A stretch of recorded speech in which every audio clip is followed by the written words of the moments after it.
مومن کی روح کا نکلنا بتایا گیا ہے کہ روح کا نکلنا تو بہت اذیت بخش ہے۔ سوال کیا گیا کہ روح کا نکلنا تو بہت اذیت بخش ہے، لیکن جب مومن کی روح نکلتی ہے تو وہ جمال محمدی صلی اللہ تعالی علیہ وآلہ وسلم میں کھو کر اس تکلیف کو بھول جاتا ہے، اور محبوب علیہ الصلاۃ والسلام خدا کے وسیلے سے اس دکھ کو محسوس نہیں کرتا جب وہ بندہ محبوب کی محبت میں، محبوب کے دیدار میں محو ہو جاتا ہے۔ روایت ہے کہ ایک مرد خدا نے حضور علیہ السلام کو خواب میں دیکھا اور عرض کیا، یا رسول اللہ صلی اللہ علیہ وسلم، میں نے ایک حدیث سنی ہے کہ آپ کا فرمان علی شان ہے کہ مومن کی جان ایسے نکلتی ہے جیسے خمیر آٹے سے بال نکلتا ہے۔ آپ نے فرمایا بے شک ایسا ہی ہے۔ اس نے عرض کیا کہ قرآن کریم میں ارشاد ہے، وہ یوں ہے کہ کلا اذا بلغت التراقیہ وقیل من راق وظن انہ الفراق والتفت الساق بالساق الی ربک یومئذ المساق۔ تو کلام اللہ اور حدیث پاک میں موافقت کیسے ہوگی؟ اس پر آپ نے فرمایا کہ اس بات کا جواب سورہ یوسف سے مل سکتا ہے۔ چنانچہ اس مرد خدا نے صبح بیدار ہو کر سورہ یوسف سے اپنے سوال کے جواب کی تلاش شروع کر دی، لیکن کچھ سمجھ میں نہ آیا۔ آخر ایک عالم دین کے پاس گیا اور اس کی خدمت میں عرض کی اور اپنا خواب بیان کیا اور کہا مجھے اپنے خواب کی تعبیر نہیں ملی۔ اس پر اس نے بتلایا کہ تیرے سوال کا جواب سورہ یوسف میں ہے۔ اس نے کہا یہ کہاں، میں تو ڈھونڈتا رہا ہوں۔ اس عالم دین نے فرمایا وہ یہ آیت مبارکہ ہے سورہ یوسف میں، فَلَمَّا رَأَيْنَاهُ أَكْبَرْنَاهُ وَقَطَّعْنَا أَيْدِيَهُنَّ قُلْنَا حَاشَا لِلَّهِ مَا هَذَا بَشَرًا إِنْ هَذَا إِلَّا مَلَكٌ كَرِيمٌ۔ اللہ جمال یوسفی میں وہ مصری عورتیں اس قدر محو ہوئیں کہ بجائے لیمو کاٹنے کے اپنے ہاتھ کاٹ بیٹھیں، لیکن ان کو پتہ ہی نہیں چلا کہ ہمارے ہاتھ کٹ چکے ہیں۔ ان کو جنبش تک نہ ہوئی، خبر تک نہ ہوئی۔ یعنی وہ حسن یوسف کو دیکھ رہی تھیں، آنکھیں اس کی جمال یوسف پر تھیں، زبانیں آپ کی مدح میں مصروف تھیں۔ نظر جو تھی حسن یوسف پر تھی، زبانیں آپ کی مدح سرائی کر رہی تھیں، یعنی ان کی توجہ خالص حضرت یوسف علیہ السلام کی طرف تھی، اور وہ بے خودی میں یہ نہ محسوس کر سکی ان کے ہاتھ کٹ رہے ہیں یا پھل، نہ کوئی درد محسوس کر سکی کہ ان کے ہاتھ کٹ رہے ہیں یا پھل کٹ رہے ہیں، نہ کوئی درد محسوس ہوا، نہ چہروں پر کوئی اثر نمایاں ہوا، اور نہ ہی کوئی کرب ناک آواز نکلی، بلکہ وہ جمال یوسفی میں کھو جانے کی وجہ سے خوش تھیں۔ تو فرمایا اسی طرح مومن کی جب روح نکلے گی تو وہ جمال محمدی صلی اللہ تعالیٰ علیہ وآلہ وسلم میں محو ہوگا، گم ہوگا، اور اسے روح نکلنے کا پتہ نہیں چلے گا۔ دوستو ذرا اپنی انگلی پر سوئی جبو کر تو دیکھو کہ تم میں اتنی سی تکلیف برداشت کرنے کی جرت موجود نہیں ہے۔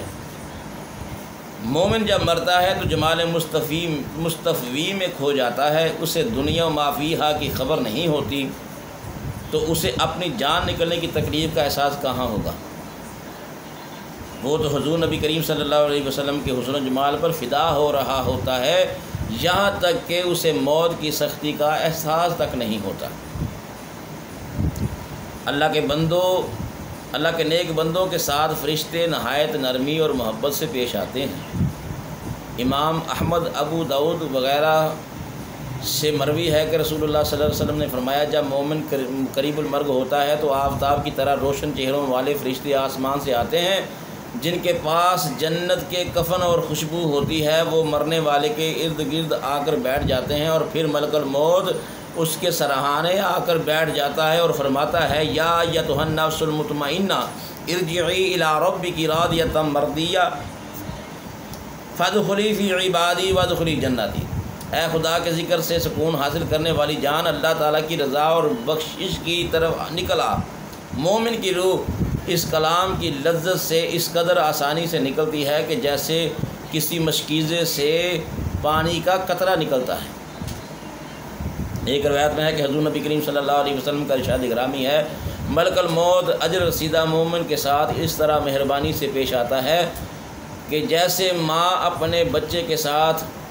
کیونکہ یہ روح اللہ تعالیٰ کی رضا چاہنے والی ہوتی ہے، ملک الموت اس روح کو بدن سے اس طرح کھینچتا ہے کما تسل الشعر من العجین، جیسے آٹے میں سے بال کو کھینچتے ہیں، اور جو فرشتے روح کے ارد گرد ہوتے ہیں وہ کہتے ہیں سلام علیکم، تم پر سلامتی ہو،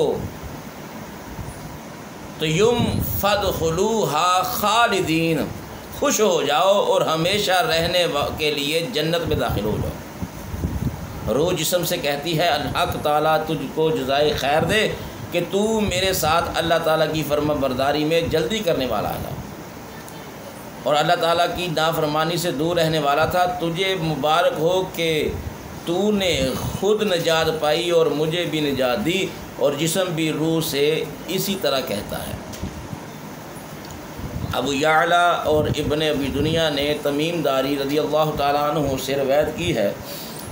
کہ رسول اکرم صلی اللہ تعالیٰ علیہ وآلہ وسلم نے ارشاد فرمایا ہے کہ مومن کی موت کے وقت اللہ تعالیٰ ملک الموت سے فرماتا ہے کہ میرے دوست کے پاس جاؤ اور اس سے میرے پاس لاؤ، کیونکہ میں نے اس کا امتحان لیا ہے اور اسے اپنا دوست پایا ہے،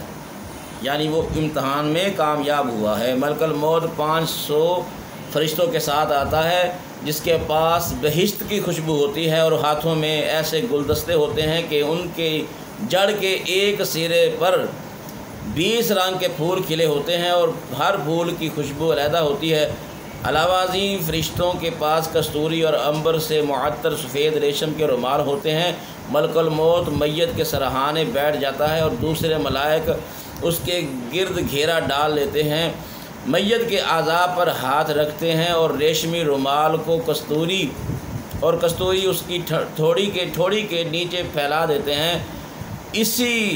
اس اجر رسیدہ کے لیے بہشت کی طرف سے ایک دروازہ کھول دیا جاتا ہے اور اسے جنت کی نعمتوں مثلا میموں اور حوروں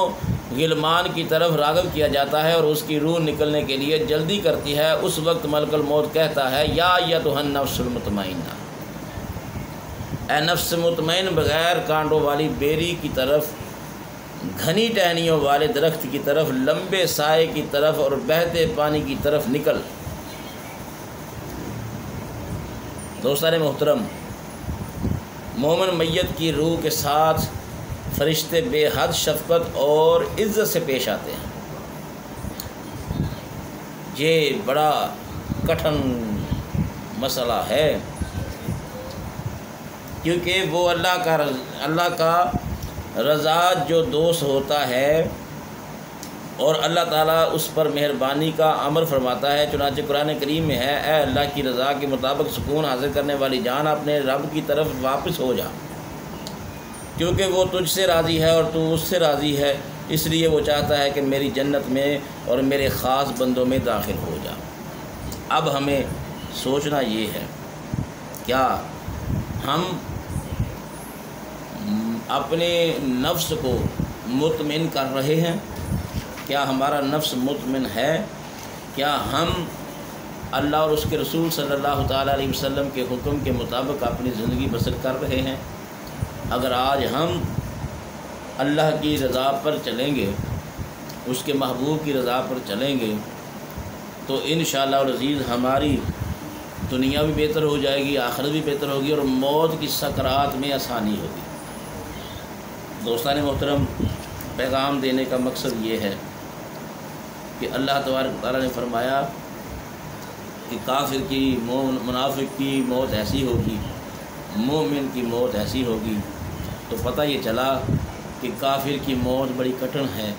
منافق کی موت بڑی کٹھن ہے، اس کی روح قفس انصری سے نکلنا بڑی کٹھن ہے،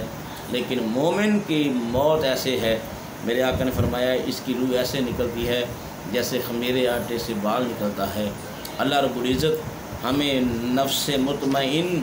کرنے کی توفیق عطا فرمائے، مومنوں کی صف میں اللہ ہمیں شامل حال فرمائے، اللہ رب العزت ہمارا خاتمہ ایمان پر فرمائے، آمین۔ وآخر دعوانا الحمدللہ رب العالمین۔